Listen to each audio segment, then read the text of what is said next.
Dan kalau kita bicara terkait dengan pertumbuhannya, kita bisa lihat punya tren yang kurang lebih sama, gitu ya. Dan memang ada pergerakan, saya nggak mau mengomentari angkanya seperti apa, tapi kita bicara ada pergerakan, gitu, bisa membesar, bisa mengecil, namanya juga prosentase, gitu ya, karena tergantung dari pembaginya seperti itu. Sekali-sekali saya ingin juga mendengar nih kuasa hukum saudara yang menanyanya. Enak sekali jadi kuasa hukum di situ, diam aja begitu.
Ini adalah contoh, saya redact yang mulia, mohon maaf, itu adalah informasi pribadi, dan mungkin kalau memang dibutuhkan untuk sebuah konfirmasi yang lebih detail, itu bisa dianukan. Jadi kita bisa lihat di situ, ini adalah contoh unggah C hasil, gitu ya, dan kita bisa lihat itu tanggal 14 jam 17.55 sampai tanggal 16. Jadi kalau ada yang bilang bahwa Sirekap itu mati itu adalah toko depannya Pak, terima datanya itu masih tetap kita biarkan.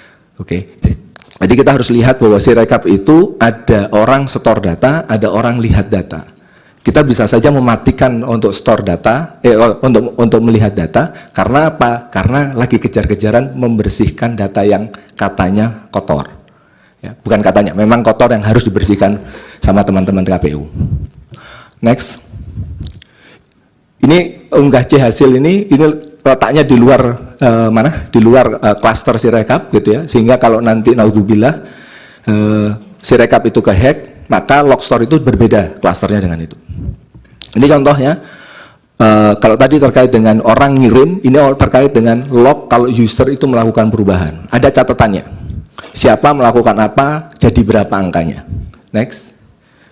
Dan perubahan ini juga kita catat di dalam basis data. Oke, ini ada contohnya. Perubahannya jadi berapa saja, jam berapa saja. Jadi satu data itu bisa diubah berkali-kali karena mungkin saja orang itu hanya melihat, oh ya cocok, save. Jadi karena petugas itu saking khawatirnya datanya salah, mereka tuh melihat hal yang sama berkali-kali. Yang mulia. Next. Ada beberapa statement yang menyatakan bahwa data dari Sirekap tidak berubah, gitu ya, sejak 18 sampai 21. Sebagai fakta yang perlu saya sampaikan di majelis ini adalah data yang pertama kali kita terima adalah dari Sorong jam 11 waktu WIB, gitu ya, TPS 1 Marik Mai Malobdong Sorong, dan kita lihat yang bagian bawah mungkin turun agak naik dikit. Nah, itu adalah jumlah kenaikan, gitu ya, mulai dari jam 18.30, gitu ya, sampai hari berikutnya. Jumlah naiknya datanya seperti apa kiriman. Nah, kalau kita bicara kenapa kok baru 18.30 di situ, sebagaimana keterangan pers yang kami boleh Pak ya? Boleh ya? Oke.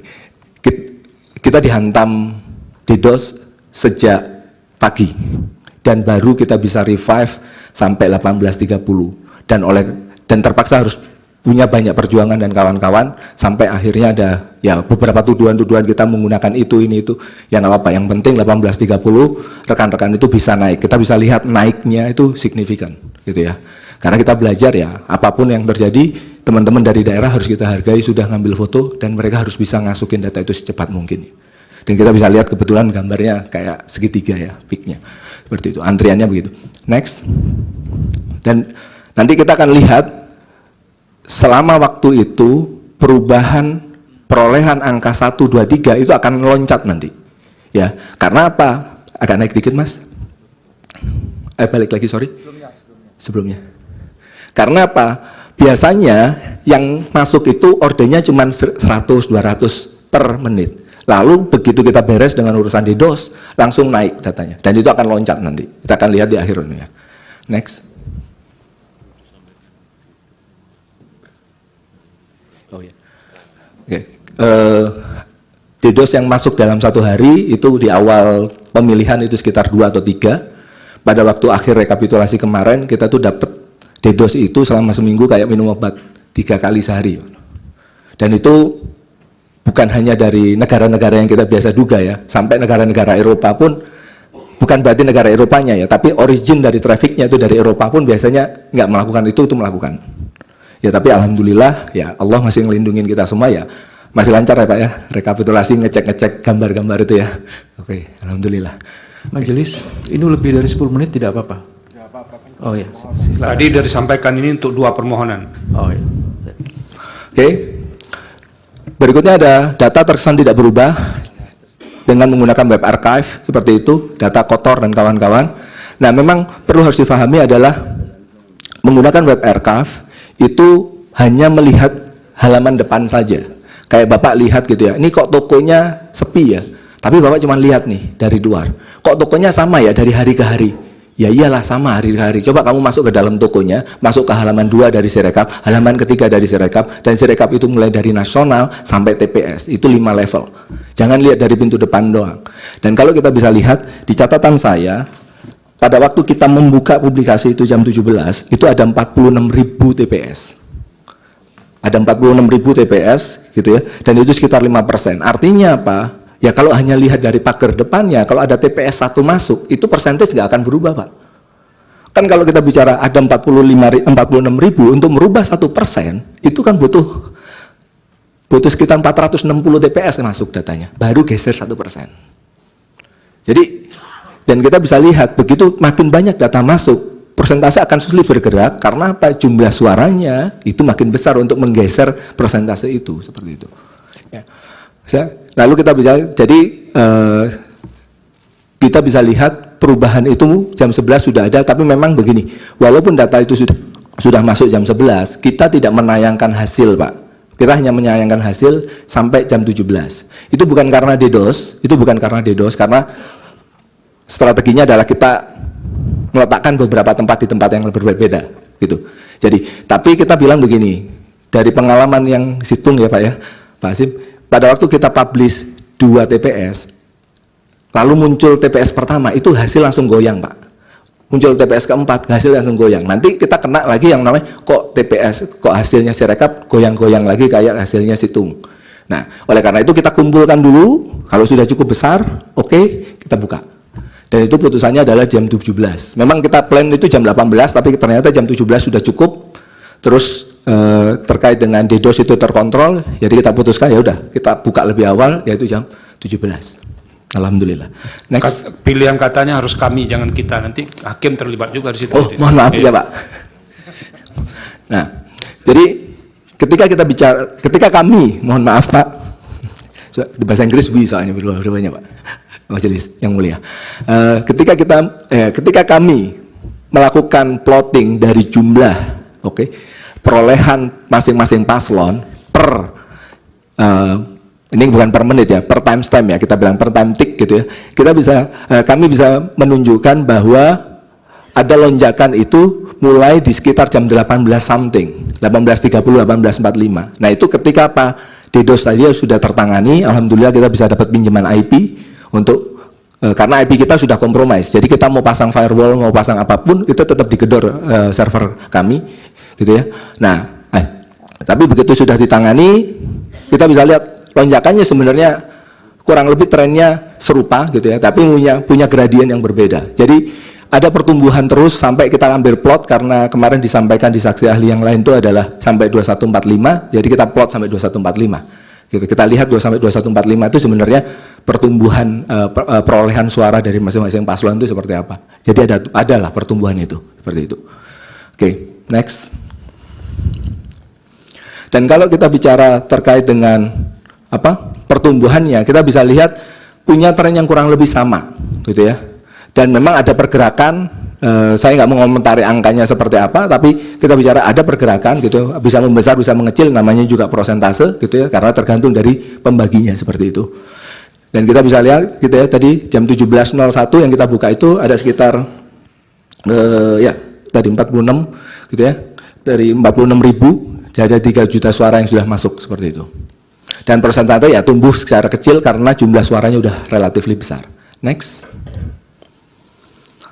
Terkait dengan beberapa kemarin disampaikan ada penggelembungan, dugaan-dugaan penggelembungan. Ini contohnya kasus di TPS 7 Rungkut gitu ya. Kita bisa lihat gambar. Jadi kemarin itu disampaikan di salah seorang saksi, oke. Ya, teman di masjid saya sebenarnya beliau, Mas Anas, oke.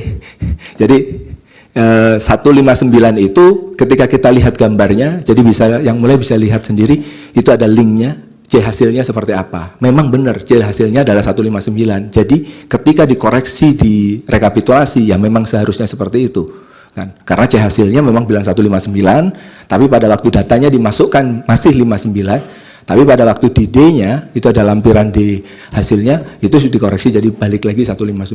Jadi bukan penggelembungan karena berbeda antara C dan E, tapi C-nya belum sempat dikoreksi. Itu yang terjadi menurut bahwa pemahaman kami gitu ya terhadap situasi ini.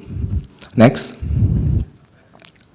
Ini adalah contoh, bukan contoh. Ini ada hasil dari yang bersangkutan itu ada TPS 7 di sebelah kanan sendiri, gitu angkanya jadi 159. Ya memang karena memang form C hasilnya, image C hasilnya adalah 159. Oke. Udah ya harusnya. Oke. Sudah.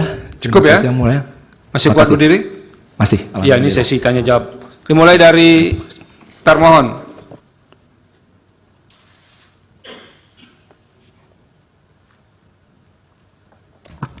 Terima kasih saudara saksi. Yang pertama, Sekali-sekali saya ingin juga mendengar nih kuasa hukum saudara yang menanyanya. Enak sekali jadi kuasa hukum di situ, diam aja. memang tugasnya tidak untuk tanya-tanya, Pak. Silakan Pak Sim, kelakar aja. Ya, tugasnya untuk merumuskan apa yang perlu kami jawab, menyiapkan alat bukti, itu tugas kuasa Silakan hukum. Pak Sim. Yang pertama, saudara saksi ya, karena saudara yang bagian dari tim yang mendevelop atau membangun Sirekap.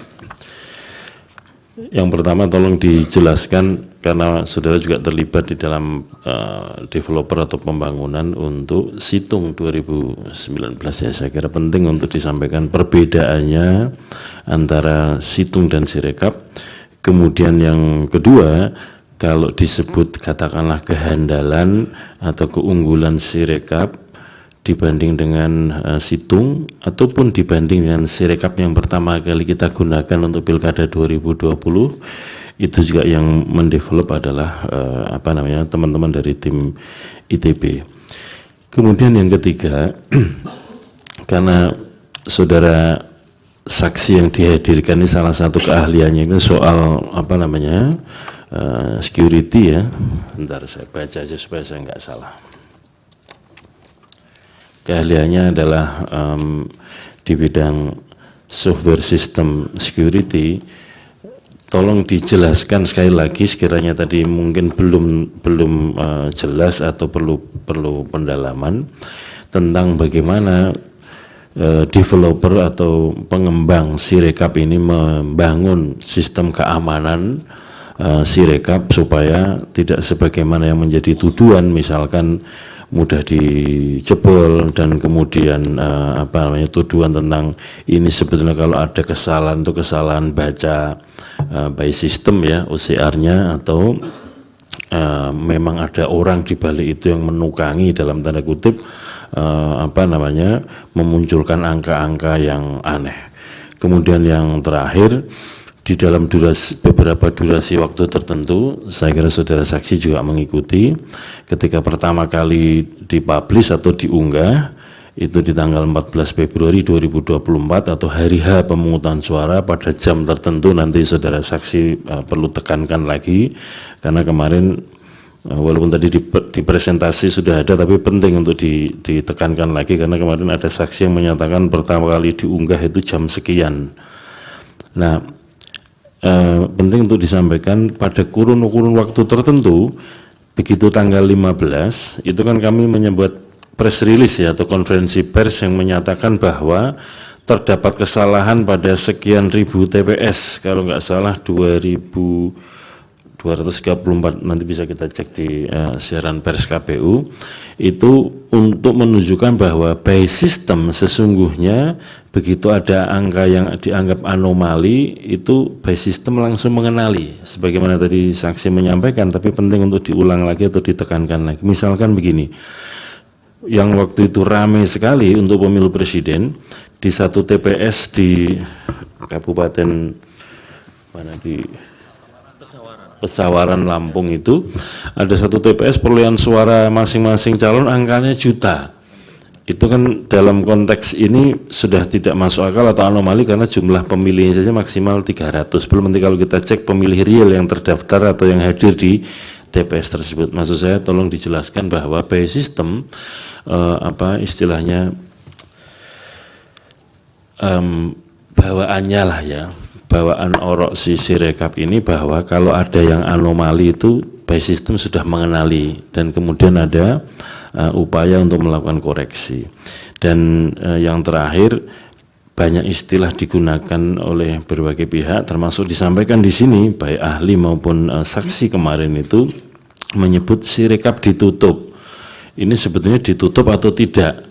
Kalau yang sepengetahuan kami itu kan tampilan yang berupa perolehan hasil dan bentuk diagram itu yang tidak ditampilkan, tapi unggahan form C hasil TPS, kemudian form D hasil rekap di kecamatan maupun kabupaten kota maupun provinsi tetap dilakukan unggah dan tetap dapat akses, bisa dilihat, bisa dibaca sebagaimana dalam sidang kemarin juga kita akses di sini.